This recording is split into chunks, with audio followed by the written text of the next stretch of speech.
Live from Robbie's Starbucks, all white Oreo cookie calendar. That's already crazy. What is an all white Oreo cookie?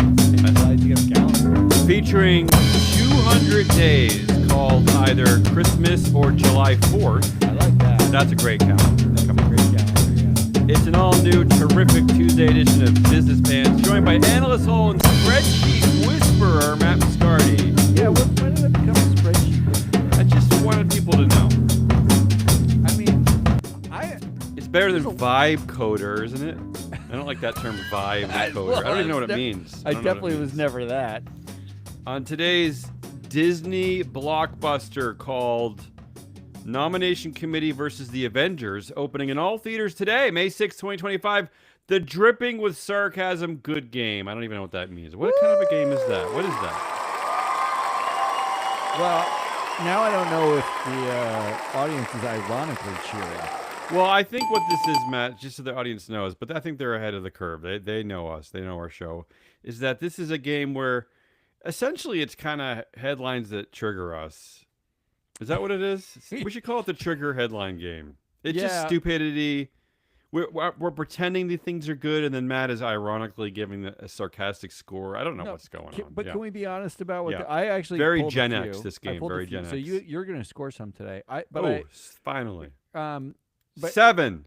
The honest answer is we were too lazy to come up with jokes. No, not lazy. Too depressed. It's wet. Fair, it's wet and cold. Yeah, it is depressing. Our show today is being sponsored. What's something that's not depressing? Our show today is being sponsored by FreeFloatAnalytics.com. Oh yeah, I love them. The only platform measuring board power connections and performance for free.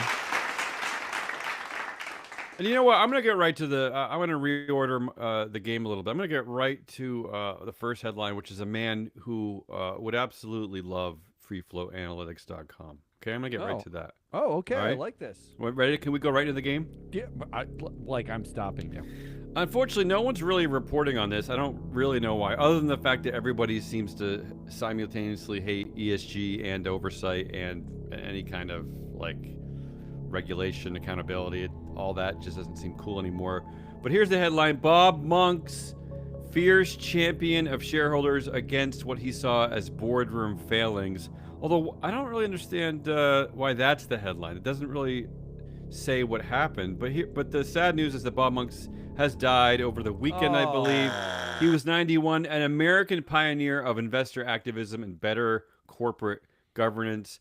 Matt, first of all, I got to read this line. I just like the way this line sounds. Monks emerged as a dowdy champion of shareholders I don't know if against I like that line. against what he saw as increasingly self-serving and complacent boardroom behavior. It's the word I love there is complacent. That's kind of what we're trying to get people riled up to do. What we're trying to educate on is that there often is a bunch of complacency on your board, or at least maybe just misaligned pieces. And yes, as Bob came up with many decades ago, you can actually have a voice against them. Matt, do you realize he founded ISS in 1985? Yeah, 85? That long ago? Yeah. Why? What happened? What happened to ISS? Why is it like a sad collection of half-baked non-opinions Well, now? let's be honest. He was at ISS. He did the ISS thing for like 10 years, but then he founded the corporate library and GMI, right? So. Yeah, I don't like how they said here that he helped create GMI ratings, but they forget about his real baby, the corporate library. I'm just saying that self-servingly because that's where I started, the corporate library. Yeah. Because it really nothing existed until you started working. So hats off to Bob. And I also want to mention this because I honestly, I do, sometimes I wish that we had started this company at a time when Bob was much more active, because I know Bob would have loved everything that happens here, especially freeflowanalytics.com. But here's an anecdote from this reporting. His most celebrated campaign in 1991, Matt, 1991, which is remarkable to me, was an attempt to become a director of the underperforming retail company Sears, which you probably don't, you remember, but maybe no one else does. Sears is gone, right? There is no more Sears. They should have listened to Bob. Yeah, well, Isn't it gone? Sears might have a few stores left. I don't know. Apex is gone, but Okay, Sears, I feel like, exists. so anyway, he started a campaign in 1991 trying to get himself on the board, for which he ran a full-page ad in the Wall Street Journal depicting the existing Sears board as, quote, non-performing assets. Yeah, I love this. I love you, Bob, for that. What a great way to say it. Yes, Non-performing assets. I'm gonna steal that phrase and carry on Bob's legacy into the future, because I just think it's a great way of basically trying to tell investors, not only institutional investors but retail investors too, that you don't the board doesn't have to be there for life. Like, they're not anointed into something. Like, you can actually treat them as something that performs, right? You can celebrate good performance, and you can also vote out bad performance. But anyway.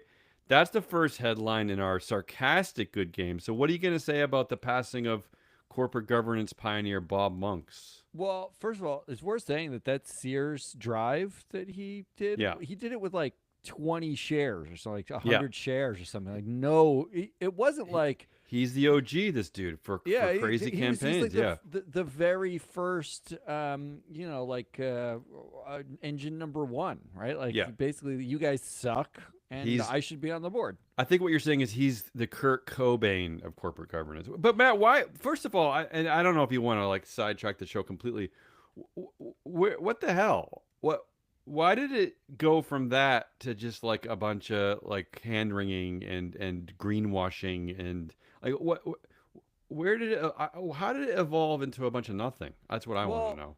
Here's the problem. Yeah. So Bob Monks' legacy is like fabulous. Like he basically laid the groundwork and built the full foundation of all of modern governance. The problem is it hasn't changed since Bob Monks laid the groundwork and built it in 1991 or whatever, right? Like, there was a small uptick around the financial crisis of 2008, I suppose, right? There were some gains. There were some gains. There were some modest gains. No, if you look at the average vote for a director, that's true. Since Bob Monks started, it roughly is exactly the same. Well, like, no one does anything anyway. I should rephrase what I just said. What happened was that the companies themselves acquiesced and said, we will make certain changes, knowing that they still would have a firm grip of control. But they made a few like little tweaks here and there, right? But you're right. Investors themselves are not aligned with the spirit of Bob Monks. Also worth saying, Bob Monks was a Republican, right? Like, he was not some raving liberal. Yes, a pre-George W. Bush Republican, yes. Right. Like, he kind of shifted his tone after the George W. Bush tenure. But well, that's because the country moved so far to the right over time that he basically stayed exactly where he was, and he suddenly looked like a liberal. In fact, like, he worked in the Reagan administration. That's right. Well, a Republican. That famously, does seem to be very Republican. Right? Yeah. Well, it really took the idiocy and lunacy of George W. Bush for him to be like, okay, I'm done. Well, here's I don't know how to rate this headline. Look, I will say this. 91 years old, a great life. I mean, we used to go once a year. One of our favorite treats was we would go to the Bob Monks compound over in lovely Cape Elizabeth, Maine, and we would spend a fun day like on the beach barbecuing. So I'm saying, Matt, what I'm trying to say here is that it's sad he passed. Yes, but he did it. He did it. Yeah. Okay. The legacy. He wasn't 24. He wasn't 24. He really rocked hoping, it. Come on, Bob rocked it, is what I'm saying. But I fear if I give this a 10, I'm celebrating that he's dead, right? But we can like embrace death in a different way, right? We don't have to just go to a funeral and then be sad and that's it. Never talk about him again. We can have a little fun with this. I'm actually going to give it a 0, and I'm going to give it a 0 because there's like one story about this anywhere in the news. This is what I'm so glad you picked up on this. There's just not enough for this everywhere. Like why is nobody talking about the guy who founded the modern governance movement. It's not in the news anywhere. I Like, mean, the New York Times didn't have an obituary on it. Like, this dope Warren Buffett, who has had a succession plan in place since 1972, we've known about Greg Abel taking over. Like, great. That gets 14,000 different headlines. Like, whoop-de-doo. He's staying on his chair, Matt. He's not going anywhere yet. But you're right. Bob Monk's so nothing. I'm giving it a 0 Okay. in the spirit of the backwardsness of this game. All right, I'm gonna keep playing the game. I know you have a few. Interrupt me anytime when you want to play some of yours. Let's get to some of the other crazy corporate governance stuff. That I know. You know what? I'm gonna say right now. I'm gonna declare it right now. And if anyone wants to call or come on the show and refute it, go ahead. Bob is officially listening to our show in heaven. That's what Bob's doing right now. I expect listener. In fact, Bob is in such a rarefied part of heaven that he listens to the show even before we put it out. That's how fun heaven is. He's got access to our cloud account. Yes, he does. All right, here's the next headline. Kohl's CEO fired for funneling business to romantic partner. Oh, I love Hey-o! this. Yeah, I love this. This is Ashley Buchanan. He, I guess he funneled business to his lady friend Chandra Holt, and they actually, I think the filing actually called him out on it, saying that he entered into a highly unusual business deal involving a woman whom he has a romantic relationship. Matt, what's going on with retail CEOs? But before you get to that, thank you, Kohl's, because Kroger's still hasn't told us anything. So at least Kohl's is owning up to something, I guess. Isn't this the guy who was hired in January? Like I thought. Yes. He took actually over as CEO. Yeah. Like 3 months ago. He's brand new, isn't he? To be clear, and I'm talking to you, Kohl's investors. This is Michael Bender. He was the chair. He's now the interim CEO. He represents the fourth CEO in 3 years. Investors, your nominating committee consists of 4 people. One of whom has been there since 2011. Also includes Michael Bender. What are you waiting for? Get rid of them. And start with Michael Bender. I mean, why are you letting the chair who has overseen 4 CEOs in 3 years? What are you doing? How are these people? Talk about non-performing assets. I mean, this is a disaster. It's a disaster at Kohl's. Well, didn't we outed this like multiple times in multiple stories about how the CEO just chooses the next CEO. Like they keep keeping CEOs on board to pick their successors. Which in fact, your job is to do that. In fact, that's good foreshadowing to the story I'll do next about ISS and Harley Davidson. If you're look, unless your CEO is let's call him, like, I'll make up a name, like someone like I don't know if this name actually exists. Warren Buffett. I'll just call him Warren Buffett. In that case, like, let it. I would actually like to hear his insight on who he wants to pick for the next. But you're right. Especially if they're failing or they're doing something unethical or whatever, why are they involved? Like this guy at Harley Davidson, he's failing. Why is he involved with picking the next CEO? What are we doing here? But anyway, this is bananas to me for so many reasons, because the guy just started. It's really hard to have an ethical crisis 7 minutes after you started. Yeah. Like, how do you even accomplish that? But it's not the first time, which means like this romantic relationship he had it at Michael's when he was the CEO there. Right? Yes, like, according to his divorce proceedings, there was already concern with his relationship while CEO at Michael's. Yeah, and I think he tried to hire her at Michael's, but Michael's said no. Right? I think that's part of the story. The nominating committee didn't have a phone to call the Michael's board. Yeah, and they say, did. What actually, do you think Matt, about this guy? Right? I actually checked the records. They actually did. They had Verizon, which is a really good service. They get good, that's good coverage. Verizon's pretty good coverage. Matt, there's got to be a rule. I mean, I'm sorry, but we see all these pointless shareholder proposals year after year from just whether you're from the woke or the anti-woke or the pro-ESG, anti-ESG. How about things that actually matter? Like if you fire your CEO in 3 months because of your idiotic nomination committee and your inane succession planning process, how about at least one director has to go down with him? What? Right? Like duct tape a director to the failing CEO, and you're both gone. How about that? Look, you're out of here. I'm giving the story a 10 because I love it. First of all, I love that the CEO, like 3 months Kohl's, later, jeez. is involved in an issue, and I Who love that goes they to can't Kohl's find a anyway? CEO. Yeah. But investors, Yeah. this is really, really simple. This is your moment. When the nomination committee can't find a CEO, fire the nomination committee. That's their job. They really When can't. you don't like CEO pay, don't vote no on pay. Vote no on the people who set the pay because they're going to It's keep pretty getting easy. shitty pay Yeah. until you tell them no, right? Like, there's some really, really dumb basic rules, and somehow we're just terrified to vote no on a director. We're like, This should be this should at least be a clean sweep of the nominating committee. what do you need them to write you a letter to beg you to get them off this board, right? Like, I don't understand what you need. Like, what indicator you need. I'm gonna do a couple more and then hand it off to you for a few. But I want to do a couple more that relate to this story. I'll get to Harley next, but first I want to get this headline in, just because I wanted to highlight how awesome it is that no one in the world still understands corporate governance. We know that Jamie Dimon does not understand corporate governance, but here's the headline, and it's referring to the Cole story.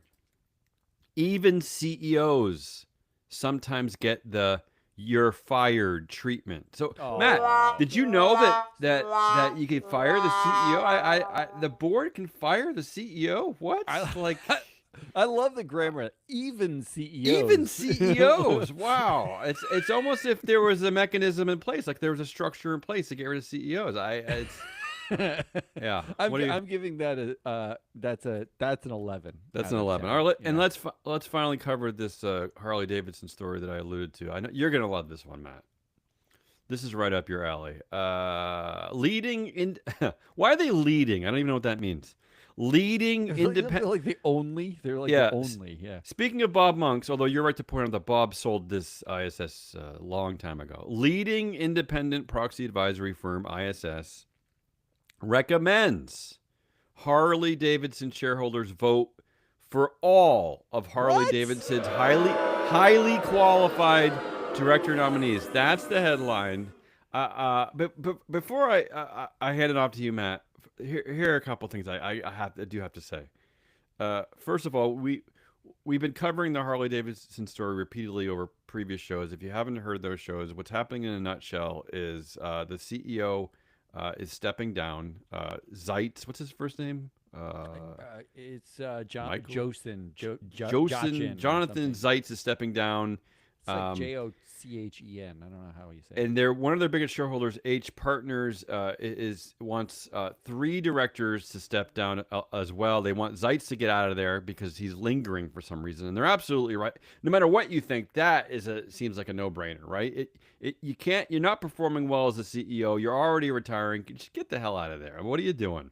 The other 2 they want out is lead director Norman Linebarger, who's been there since 2008 and is definitely not independent. And Sarah Levinson, the longest tenured director, has been there since 1996. But here's the part I want to point out before I hand it off to you. ISS is saying in this headline that they want you to vote for all of Harley Davidson's highly qualified director nominees. But prove it, ISS. Prove something for once.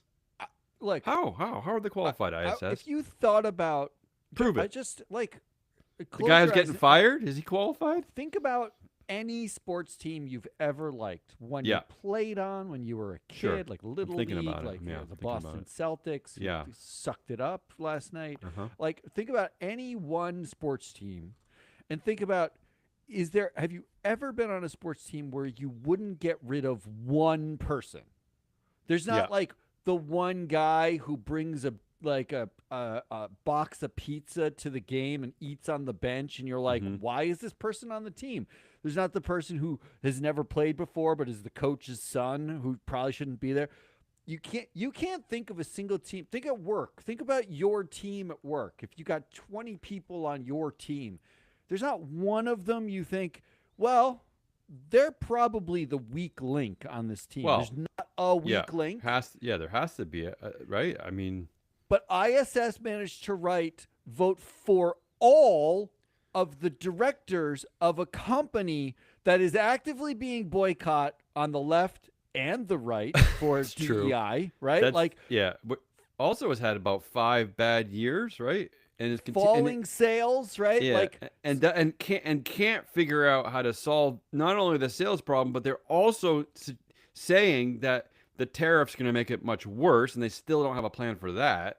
so congratulations that you haven't thought anything through. They are being targeted by an activist, and the only reason why the activist had a member on the board, Yes. someone who Jared resigned, Dourdeville, I believe his name is. Dourdeville or whatever. Dourdeville, yeah. He was on the board, and he's reported out in a redacted letter how dysfunctional the board Yeah. is. Unfortunately, I think the fun parts are you're right, are actually redacted, which you don't see a lot in SEC filings. But can you, like, so ISS, you're not in the boardroom.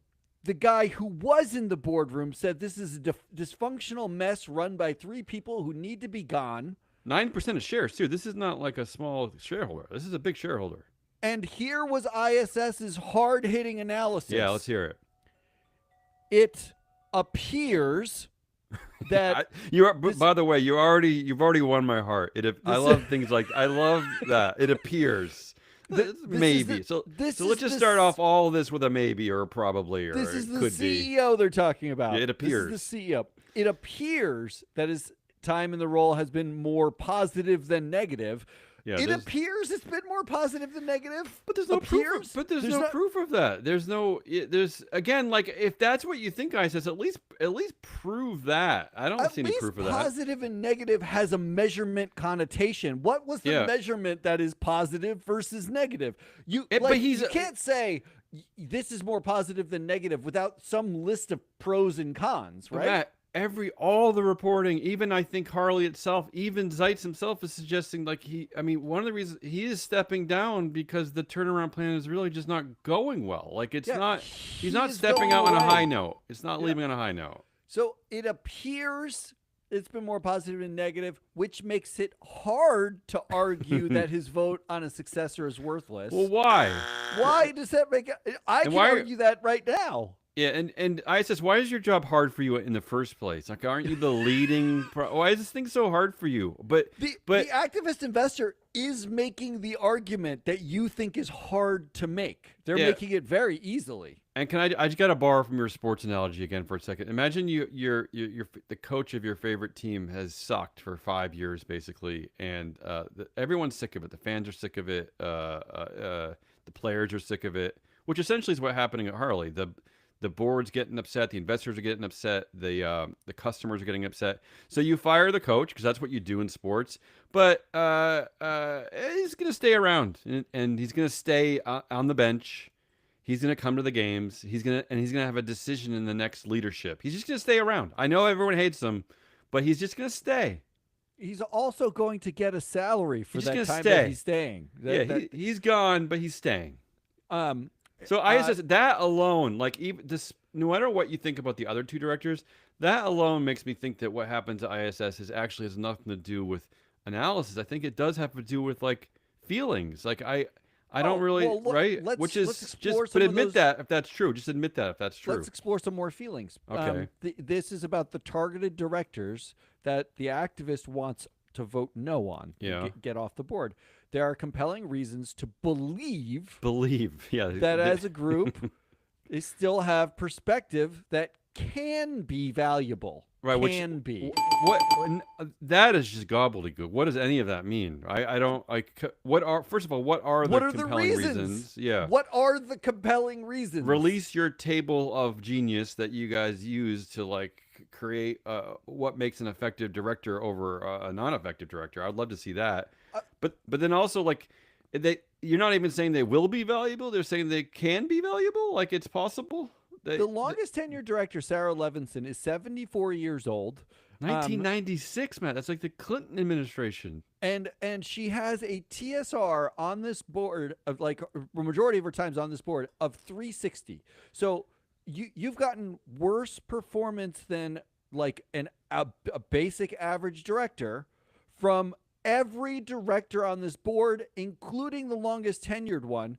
Which is your compelling reason that they can choose a successor or they have a perspective that can be valuable. Here's what's Because crazy about they yeah. remember the 90s. Here's what's That's crazy why? about ISS is that essentially these three directors are the same person. You have two from the George W. Bush administration; they started then. You have one from the Clinton administration; that's when she started. ISS, you could maybe make a compelling argument that we'll keep one for the historical, like for the for the history of this company and all the like all that stuff. Like, okay, I would possibly accept that, Matt, but to keep all three, I don't. That makes no sense. Yeah. Here's my favorite line. Now this is incredibly quantifiable. Okay, Yeah. it appears that the board initiated the CEO search process promptly. It appears. It appears. It- Don't you have? You could ask them. You're talking to them, right? is that like saying it seems like it did? Like, can't it you ask them for smells when? like. Yeah. When did you start your CEO search process? And they're like, oh, sometime. And Hey. you're like, well, it appears that you did start it promptly. That's good. ISS, I got this to say to you, ISS and Glass Lewis. I'm going to lump you into this. I'm sure you agree because you guys are all bumbling, non-opinionated people. Please don't ever open a gluten-free bakery, because when I ask you if these muffins are gluten-free and you say, yeah, they smell gluten-free, they appear to be They gluten-free. Well, They could be. It's hard. Yeah, it's to make hard to do a gluten-free. gluten-free, but But they seem like they I appear. believe they're gluten free. Yeah. It's hard. Maybe I don't. They can be, and they appear to be, though. This is sad, ISS. I mean, but like, and this is like a home run, because if it was not just three long tenured directors, it would be harder for me to be so sure that they're wrong. But this is just dumb. I mean, This not to mention really is. that one of them is the CEO who's already failed and is already like, He's already quit. yeah, He's already failed them, quit he on quit. the company. This is dumb. He's like, ISS, I you're gotta dumb. get out of here. I'm a failure. Call us and admit you're dumb. What's your score on this one? I have to give this up to 10. I mean, this is brilliant.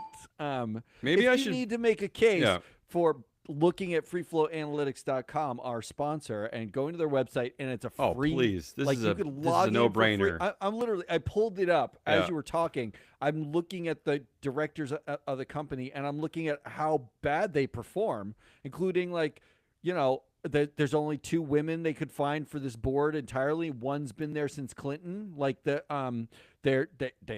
don't oversee Clinton. solid TSR anywhere, right? Yeah. Like I could see all the other boards that they're on. Like maybe Sarah Levinson is so busy on the Macy's board, really killing it at Macy's, that she's not paying attention here. Like I could see this right here. Like so 10 for showing people the way to freeflowanalytics.com, our sponsor. When you combine this with the death of Bob Monk's and this story about ISS, this is officially the day that if you are a part of a company that uses ISS or Glass Lewis, or you know anyone, this is the day you just say, okay, this is dumb. We're done. When the contract is over, let's talk to the people at Free Flow Analytics. Let's see what they can do. This is just dumb. This is just just dumb. failure. This is what failure looks like. Speaking of, I'll do one. Are you ready All for right, this? go for it. Yeah. I don't know how you're going to rate this, but I'm going to give you some guidance. All I'm right. gonna write this with a plum. Yeah, go The ahead. headline is Berkshire Hathaway board unanimously appoints Greg Abel as firm's next chief executive. Okay. Rate. It'd be great if some of the board members were like, nah. Well, that's really like rate the goodness I don't of know. the succession planning process, right? Like, Oh, this is the Like- greatest succession planning process ever, right? It's been in Remembering place that since two of the- 1920. two of the members of the board are Warren Buffett's children, right? Yeah, Like, and he's not leaving the board. He's still going to be the and chair. he's staying, and he's still got 14% of the shares. And this is the voting guy. power. This is the most worshipped CEO in the history of the planet. Does anybody ever? Is there any non-unanimous decision made by the Berkshire board? Doesn't Warren No. just come in and say, "Here's what we're going to do," and He's they never- all just say? But Sure. this is a guy who's never been criticized anywhere by anyone. I'm really sad that I wasn't old enough or prominent enough or savvy enough to ever get on the Berkshire board, because can you think of a better way to just make money? All you got to do is do what Warren says, and yeah. you Kiss become the a ring, millionaire. Matt, if the world suddenly shifted, the population demographic shifted, and there were only 20 people left. 19 were poverty stricken, no food, hungry, destitute, and the other one was Warren Buffett. The New York Times, CNBC, whoever, they'd still praise Warren Buffett as a sage old man, right? They'd still praise him. I just think this. I just on the headline alone, Yeah. board unanimously Well, appoints Greg Abel. this is a 1000 because I like that. Ooh, we've been yeah. hearing about this succession plan since before maybe I even started the corporate library. I mean, this is the best known. I love that there were headlines that said that people were shocked when they heard. Right? I mean, come on. I mean, he's 145 years old. We've known about We're Greg Abel talking about forever. this since I think BC. And I'm sure Greg Abel already basically runs the company. I mean, why not, instead of being shocked, just applaud Warren Buffett and say thanks and say, "Oh, I'll see you tomorrow because you're still the chair." I don't know. I mean, yeah, that's All a right. thousand. I want to do a shift here. Yeah, go ahead. I'll give you another one. Go ahead. I'm going to jump around mine too. Goldman Sachs. Oh, I don't want to talk about Goldman. Go ahead. Here's a headline. Okay? DJ D Sol. DJ Dsol. Goldman Sachs removes mentions of black Oh no. from flagship diversity pledge. Seriously? This is what we've come to? It was a program called Black in Business. Oh. It's one program in the effort, and now they're reframing the Black in Business as black as reference to profit, Oh, stop. not race. Oh, this is bad. That's bad. And that's the sub headline. So rate the goodness of Goldman Sachs finally returning to a focus on profit, not black people. Well, look, Finally. let's be fair. When Obama was elected, racism died in this country, right? It's over, right? Yeah. Actually, maybe when Lincoln freed the slaves, maybe that's when it was over. I think it was even before that. Yeah. So I don't know what. So I guess this. You know what? I'm gonna go the opposite way. This is a sarcastic good game. I'm gonna give this a 10 for. This is probably who they really are at Goldman Sachs. They're soulless. They don't care about this type of. They don't care about social justice. They don't care about any of this stuff. They probably did black in business as some kind of greenwashing in the first, some kind of race washing. I don't know what the term. Actually, DEI washing. I want to go backwards. Rate ahead. the pun. Should we Rate be the using pen. The the pun is pun? horrible. It's Yeah. it's sad. It's disrespectful. I mean, our country would not be great without the free labor that we got from enslaving a group of people. Like, I mean, the whole thing is historically pathetic. It's just, and of all places, Goldman Sachs should be telling people like Donald Trump to go F themselves because. America, we're the land of the Statue of Liberty. We shouldn't be putting up with this bullshit. This is ridiculous. I really hope they rebrand to "In the Black in Business." And now I know So why it's DJ clear D we're in Sol. the black. Now I know why he only DJs like in the Hamptons because he's not a real DJ too. Clearly, this whole thing is stupid. The whole thing He is was at dumb. Lala. He was at It's- Lala. The whole thing is horrible. Actually, this is. I know I'm like making light of this, but this is sad. Honestly, it's sad. Yeah. One election, it's not like he got 98% of the vote, right? I just don't. The whole thing is just. I just sad. removing the word black and then reframing Don't remove it the where you word can't black. Remove it. We Don't couldn't remove the it. word black. You reframed it to we mean profit, like in the Yeah, black. great. It's wonderful. Yeah. You want me to do a few?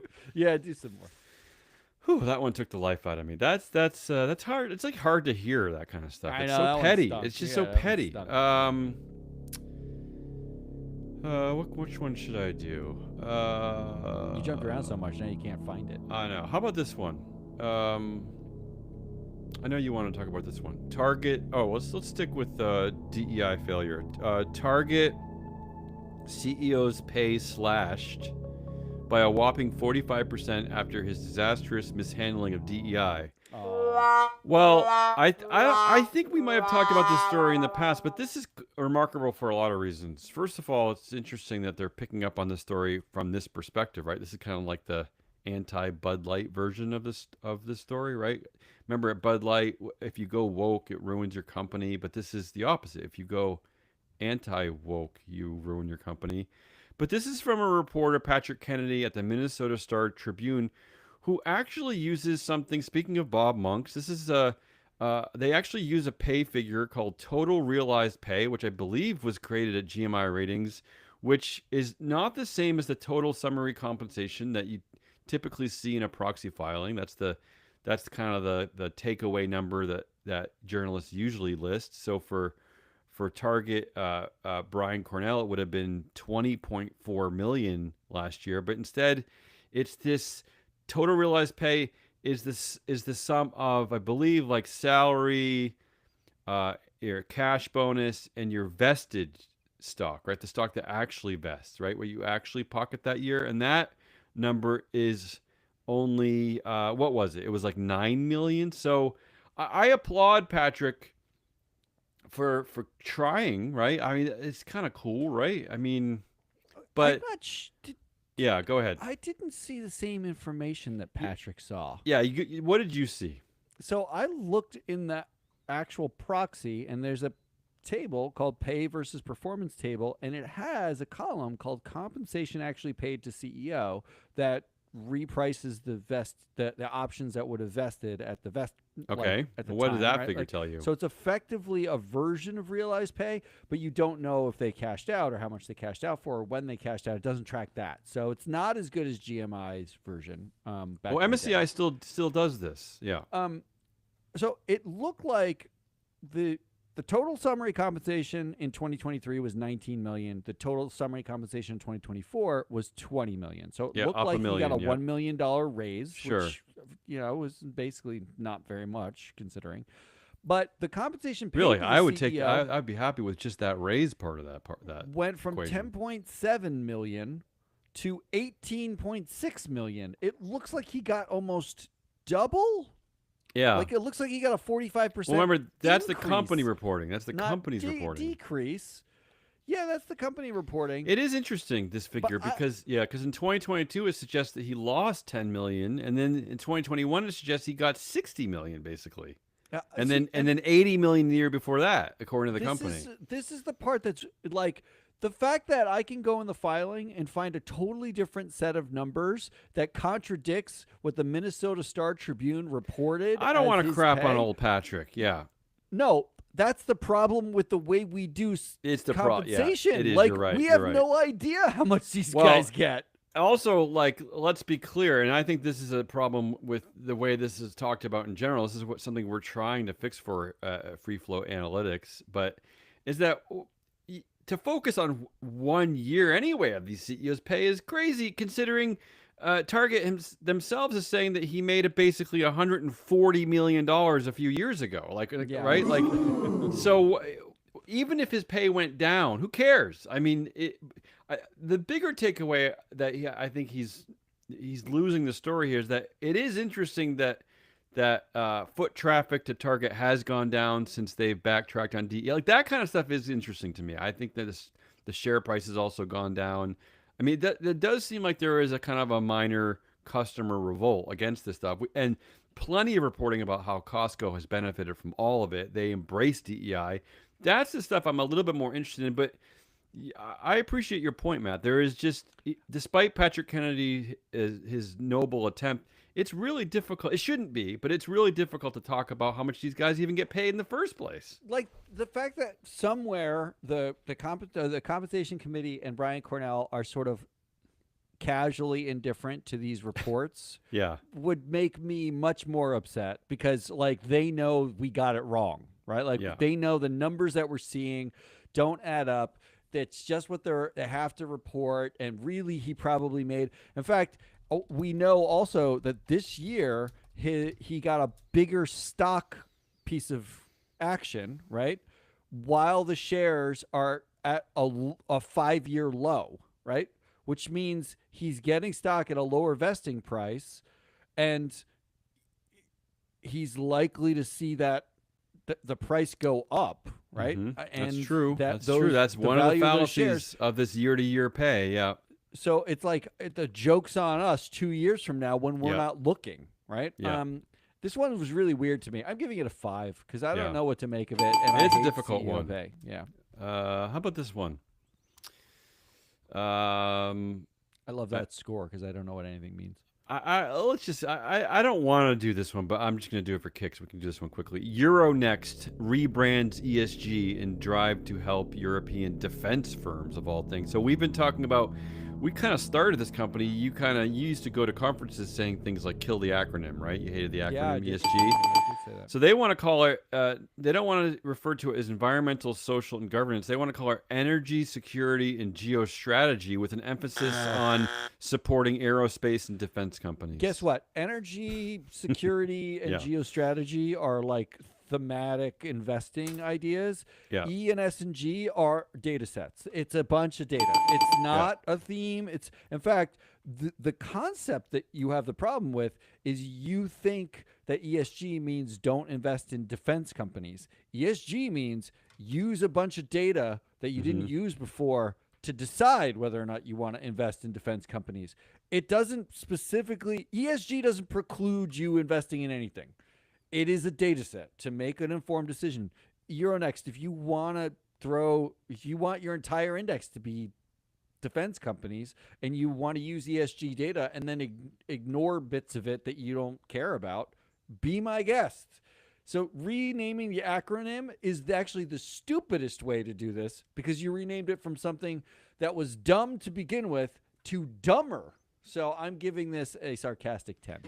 The real headline here should be something more akin to, oh crap, 2025 sucks. Like Europe is now worried about building up its like war companies, like its Yeah, defense. Like what is happening in the world? Why is this okay? That should be the headline. Wasn't that well worded? What I just said? That wasn't that very it was. It was concise. eloquent. It was. How about this weird one? I just wanted to point out this one. Here's the headline: This low-profile CEO is the highest paid in America with a $101 million paycheck that beat out Starbucks, Microsoft, and Apple chiefs. Um, I picked this one along the lines of that Target story. It's just that nobody has any understanding of anything. Like this is the Yeah. world that we live in, right? Um, Also, summary compensation, realized Yeah, let me compensation. walk you through this a little bit. First of all, he's gonna stay low profile, Yahoo Finance, if you don't even name him in the headline. It's Jim Anderson.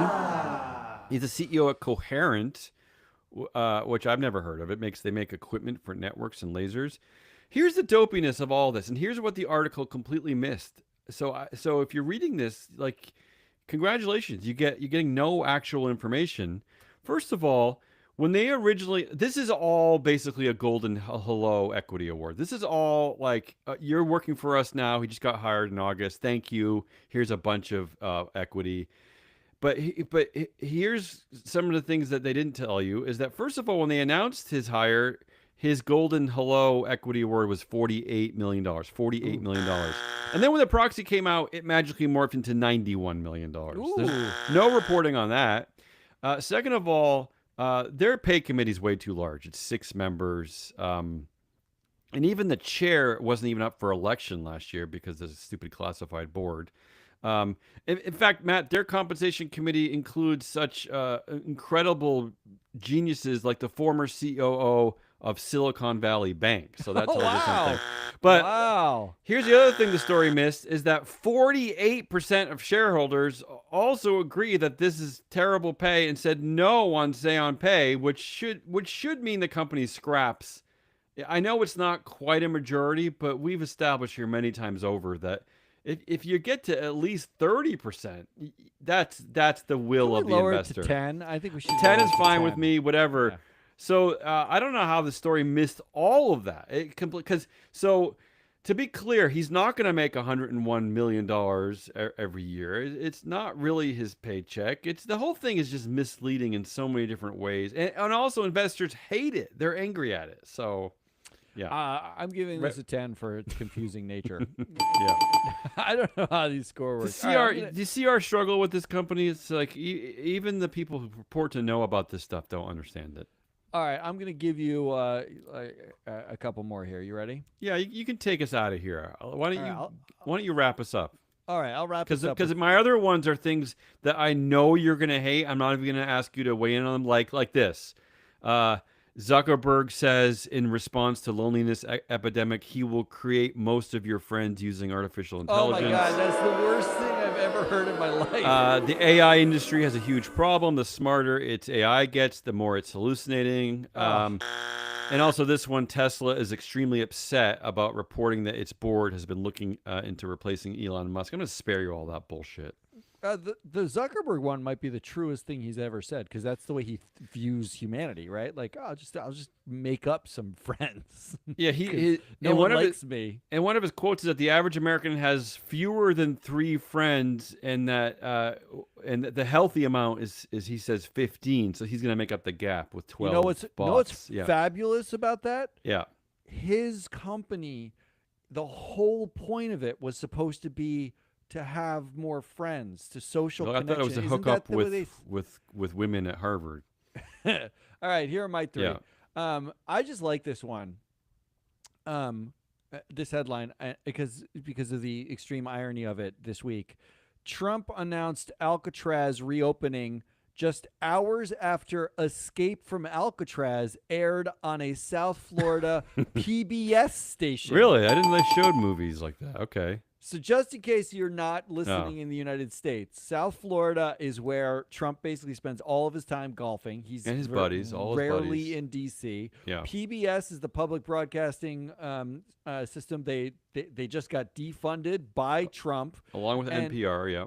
Escape from Alcatraz is a Clint Eastwood. I think it's Clint Eastwood, Yeah, right? who famously yelled at an empty chair to show his disdain for Obama back in at a Republican convention. 60s or 70s movie about Alcatraz. So basically, it's like daytime programming that a old man probably saw and was like, good idea. Let's open Alcatraz. That's how policy gets created here. How am I rating this one? What do you want me to do? Well, just rate the goodness of funding PBS, which gave him the idea. Isn't it like good to fund PBS, which gives you those ideas? It's beautiful to fund PBS. Yeah, that's a 15. Yeah.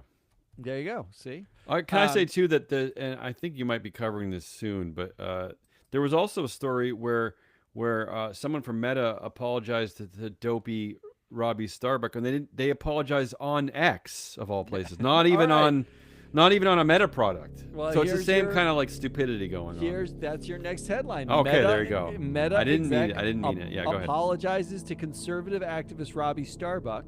Here's the actual apology. Quote, Robbie, I watched your video. First name basis. Yeah.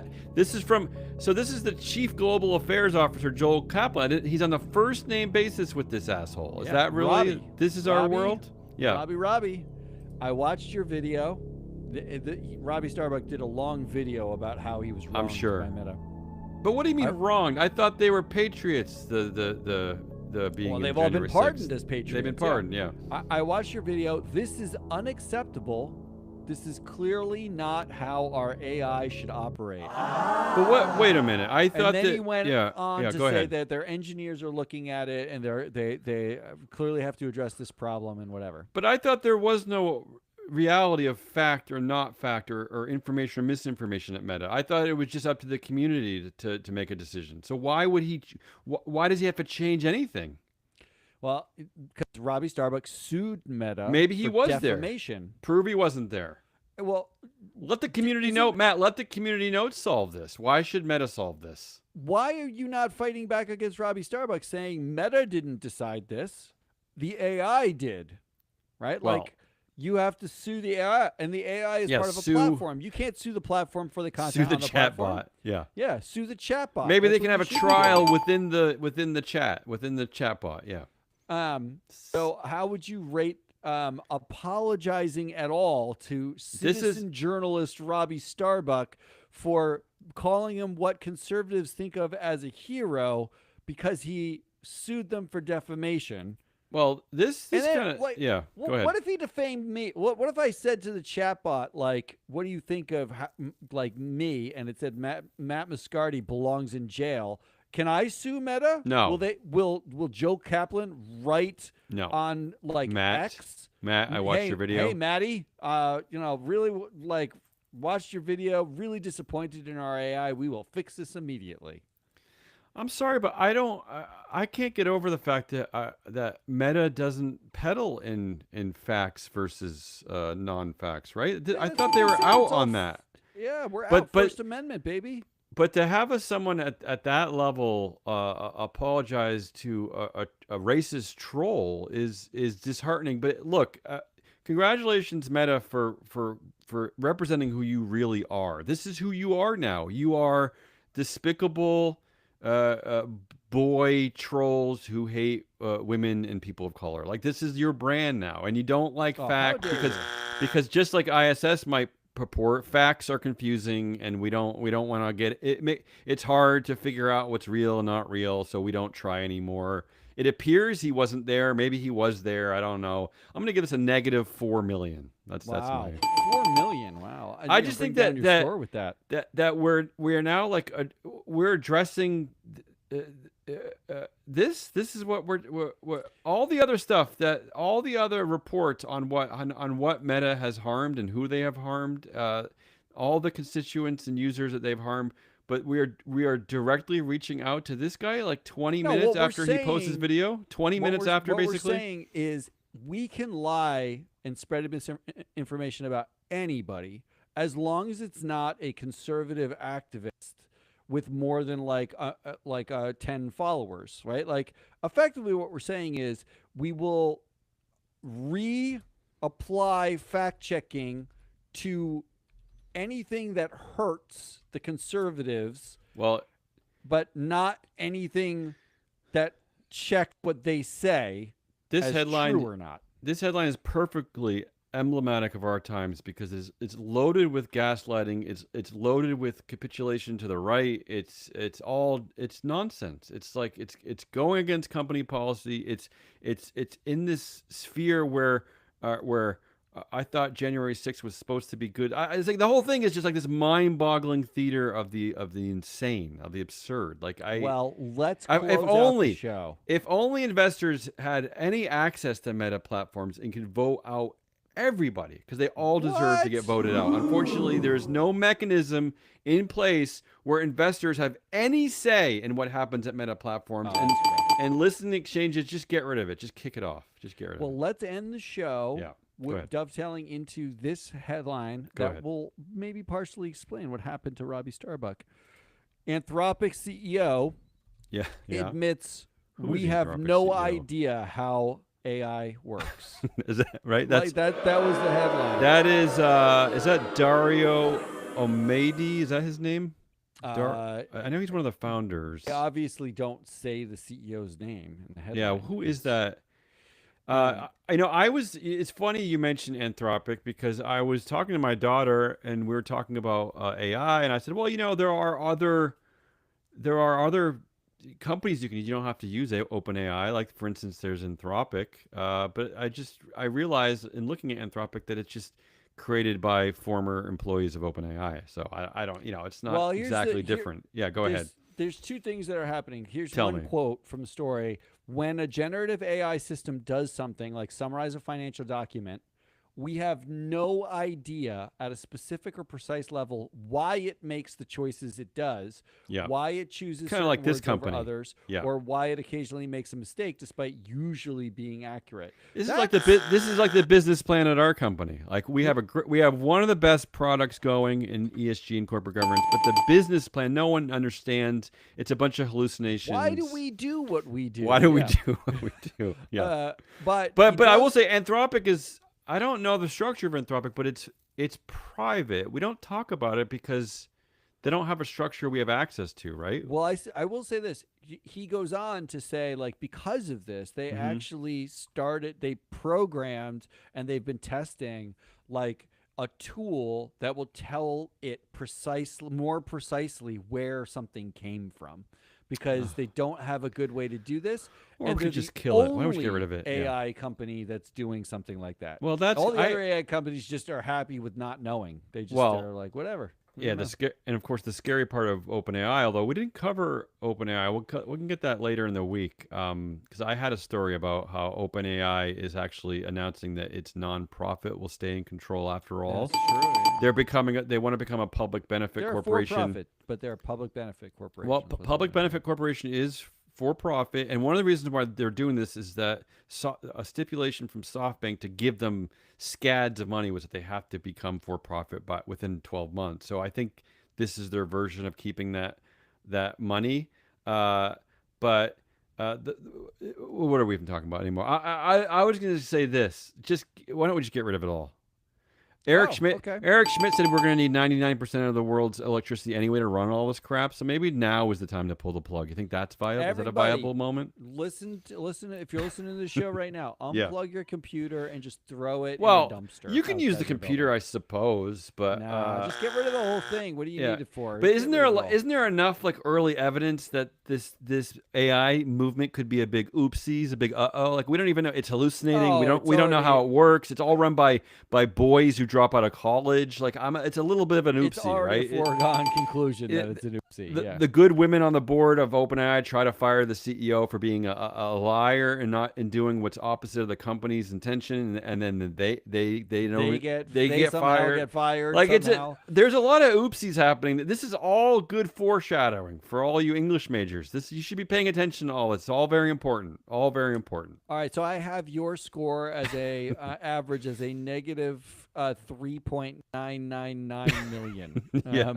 Yeah. And I believe my score average was a 4. I might like this game the most because it's completely free range. It's libertarian, our most libertarian game. That's all we got. I don't even know what that is. I don't know what it is, but you learned a an lot. hour of it. I bet you learned a lot, though. Sure. That's Hazelnut Wallace. I learned. I'm your analyst, Matt Viscardi. We are Free Float. Come back on Friday. We've got a show coming up. On Thursday, we're going to do it's Proxy Countdown. The Proxy season's like well underway. Yeah. And we've got to do, you're actually going to be on the Responsible Investor podcast. That's true. Thanks for reminding me. I got to prepare for that. Yeah. You talk about like what's happening in proxy season so far. Yeah. So come back for all of that and go to freeflowanalytics.com. They're our sponsor. Check it out. If you have questions about it, let us know. Until then, good.